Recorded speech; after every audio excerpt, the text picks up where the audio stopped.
Deborah Moldow, you have been such an essential part of the journeys from right near the beginning of Unity Earth and have held such an incredible, high visionary vibration for us all. You became the Unity Earth Vision Keeper, and it's an honor to have you with us to take a little bit of a walk down the road that brought us here today, Deborah. So, an honor to hand over to you.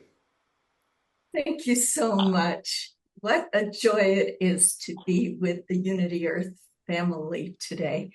And yes, you can spotlight me because I'm going to be showing just a few pictures from the Wayback Machine. So I want to take you back to two special times. The first is 2016, that momentous moment in time when I was introduced to Ben Bowler by none other than Dr. Kurt Johnson. And it's kind of amazing to me because I didn't know Kurt that well at that time. But Ben was planning the U-Day event at the Tillman Chapel across the street from the United Nations. And he told Ben that he should talk to me because I had done many events in that beautiful interfaith chapel when I was representing the prayer, "May peace prevail on earth" at the United Nations. And something amazing happened. There was like an hour between the sound check and the event. And I wanted to take Ben to the meditation room inside the UN headquarters, but he didn't have a pass, so we couldn't go inside. So he said to me, he asked me something no one has ever asked me before or since. He asked me for a spiritual tour of the neighborhood around the United Nations. How amazing is that? So I took him to a couple of places honoring Dag Hammarskjöld, who is considered one of the spiritual founders of the United Nations, along with Eleanor Roosevelt and others. And as we rounded 2nd Avenue and came to the 43rd Street, where you have to go down a long flight of steps in order to get to 1st Avenue, it's a very special place because there is a wall there that is known as the Isaiah Wall. And it has this beautiful quote from the Bible: "They shall beat their swords into plowshares and their spears into pruning hooks. Nations shall not lift up sword against nation, neither shall they learn war anymore." And when Ben got to this wall, he just stopped in his tracks. And he went into a deep space of reflection. And it was at that moment that I knew that the spiritual base to Unity Earth was an unshakable foundation. And of course, the event was beautiful, with participants, speakers of different faiths and indigenous traditions, and wonderful music, including by Pato and Antoinette.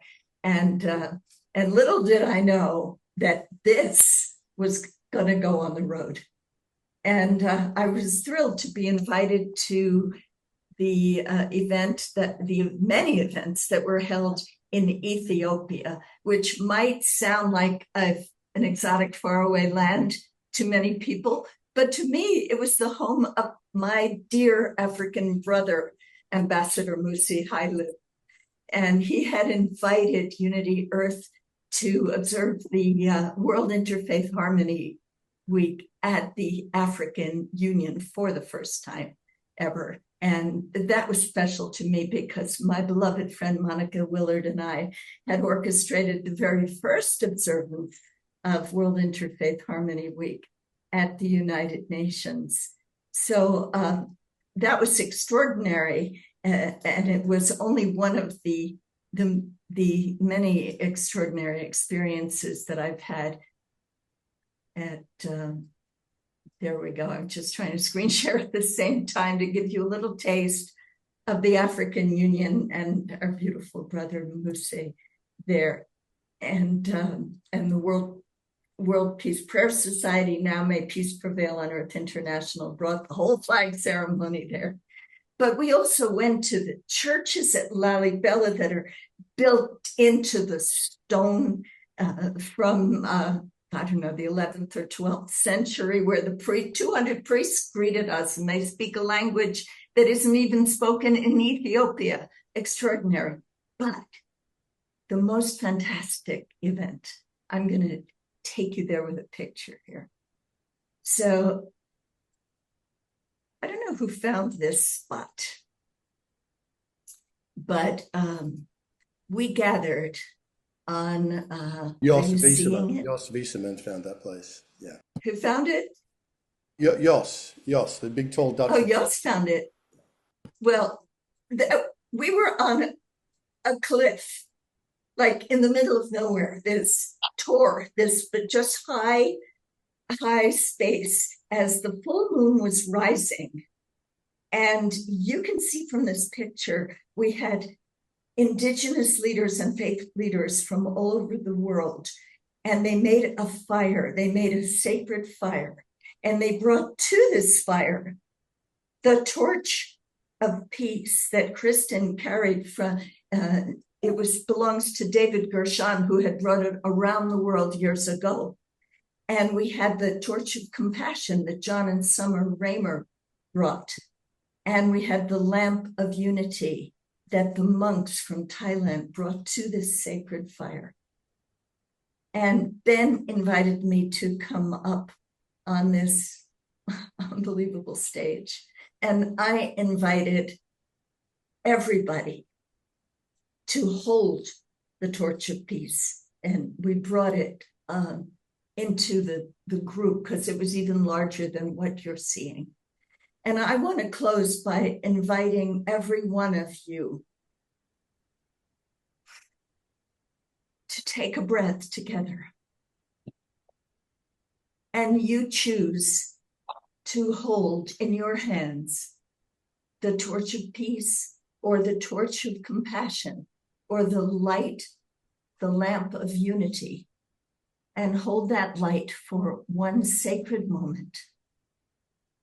And let that light enter your heart as we did in Ethiopia on that beautiful night. And radiate your light out into our world. The darkness is creating a lot of chaos right now, but we are holding the light because we know that a bright future is ahead for humanity. May peace prevail on earth.